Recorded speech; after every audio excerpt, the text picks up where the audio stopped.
Okay. तो जैसा कि दोस्तों हम आपका स्वागत करते हैं फिर आज हमारे इस सेशन में। तो हमारे सामने जो बच्चा बैठा है ये बहुत एक्टिव बच्चा है। तो हम जानने की कोशिश करेंगे। पहले तो मैम आपका बहुत बहुत स्वागत है। तो पहले तो आप अपना परिचय दीजिए हमारे दर्शकों को।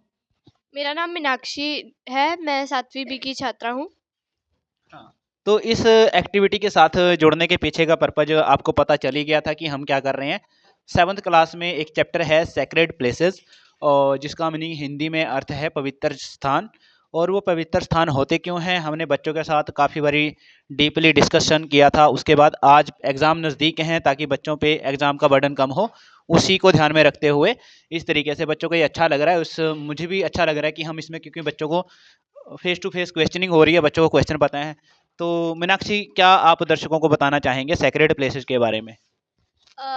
जी हाँ, मैं सेक्रेड प्लेस जो उत्तराखंड में है, मुझे उसके बारे में काफ़ी अच्छी तरह से पता है, तो मैं उसके बारे में बताना चाहूँगी।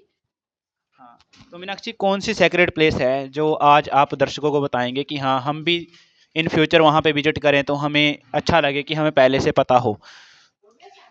अ, जी हाँ, उत्तराखंड में एक सेक्रेड प्लेस है, माता गिरजा देवी मंदिर, जिसमें मान्यता ये है कि जो ये मंदिर है, इसको बनाते टाइम जो मंदिर है, इसमें ना एक सिस्टर थी, जो उसके 7 ब्रदर्स थे।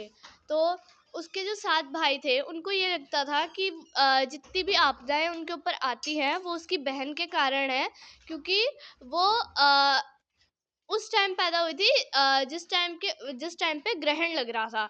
तो उनको लगता था कि जो वो उनकी सिस्टर है, उनके ऊपर जितनी भी मुसीबतें आ रही हैं वो लेके आई है, पर इस तरह को कोई भी बात नहीं थी, बल्कि वो जो सिस्टर थी उनकी, वो एक माता का रूप थी। तो उन भाइयों के ऊपर आपदा आई। उसके जो 2 भाई थे सबसे बड़े वाले, वो जो है उनकी डेथ हो चुकी थी। तो जैसे ही उनकी डेथ हुई तो भाइयों को लगने लगा कि ये सब इसकी वजह से हो रहा है, और धीरे धीरे भाइयों की डेथ होने लगी। कोई काम करते हुए मर गया, कोई बहन के सामने बैठे बैठे मर गया। तो बाकियों को लगता था कि ये जो भाई मर रहे हैं इसके कारण है, पर ऐसा कुछ भी नहीं था। तो एक भाई 2 भाई रहते थे। एक भाई जो था उनका सन्यासी बन चुका था, हिमालयों में चला गया, उसने पूजा पाठ स्टार्ट कर दी और उसको ऐसा कुछ भी नहीं लगता था, वो सबसे दूर हो गया। पर जो उसके लास्ट के 3 भाई बचे थे, उन्होंने अपनी बहन को मारा, और उसका जो शरीर था और सर था, धड़ से अलग कर कर नदी में बहा दिया। और वो नदी का फ्लो बहुत ज़्यादा था, तो उधर एक पत्थर था, वहाँ पे आके उनका सर रुका। वहाँ पर एक मछुआरा था, उसने देखा कि कोई बच्चा जो है नदी में डूब रहा है। वो उसके पास गया, और उसने जैसे ही उसको उठाया तो उसने देखा ये मेरे हाथ में कोई बच्चा नहीं है, बल्कि ये एक सर है, वो भी कटा हुआ है। अचानक से उस सर से आवाज़ आने लगी कि मुझे उठाकर इस नदी के सबसे बड़े पत्थर पे रखा। जो भी जिस जिस पत्थर पर तू कदम रखेगा, पानी खुद ब खुद खत्म होता जाएगा और एकदम कम बहाव हो जाएगा। और वो जो मछुआरा था वो डर गया, उसने सर को दूर फेंक दिया। पर तभी आवाज़ आई, डरने की ज़रूरत नहीं है, मैं तेरे साथ कुछ बुरा नहीं होने दूंगी। उस मछुआरे ने एक पत्थर के टॉप में चढ़ता गया। जैसे जैसे वो चढ़ता गया, पत्थर का आकार बढ़ता गया, और टोटल उसने 108 सीढ़ियाँ चढ़ी ऐसे, और उस सर को ऊपर रख दिया। जैसे ही उसने उस सर को ऊपर रखा, वो अचानक से नीचे आ गया और पत्थर और बड़ा हो गया। तो जैसे ही वो नीचे आया, तो उसने देखा जो वो सर है वो एकदम टॉप में पहुंच चुका है, नीचे पानी एकदम खत्म हो चुका है। और जैसे ही वो मछुआरा उस पानी से बाहर उतरा, उसने देखा बहाव बढ़ चुका है, और जो वो पत्थर है उससे ऊपर बहाव जा ही नहीं पा रहा है। और इस बात की मान्यता ये है कि जब लड़की का सर उस पत्थर पे फिक्स हो गया, वैसे ही उसके तीनों भाई खुद ब खुद मर गए। और ये कहा जाता है कि ये जो सर है वो दिन में 3 बार अपने रूप बदलता है।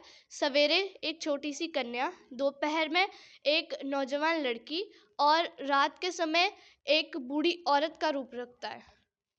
तो जैसा कि मीनाक्षी ने एक कहानी सुनाई है गिरजा मंदिर के बारे में। देखो, हालांकि हम इस बात की पुष्टि नहीं करते हैं, बस जस्ट मेरा क्या था कि हमें कुछ ऐसी कहानियाँ पता होती हैं कि हम उस जगह को मान्यता क्यों दे रहे हैं।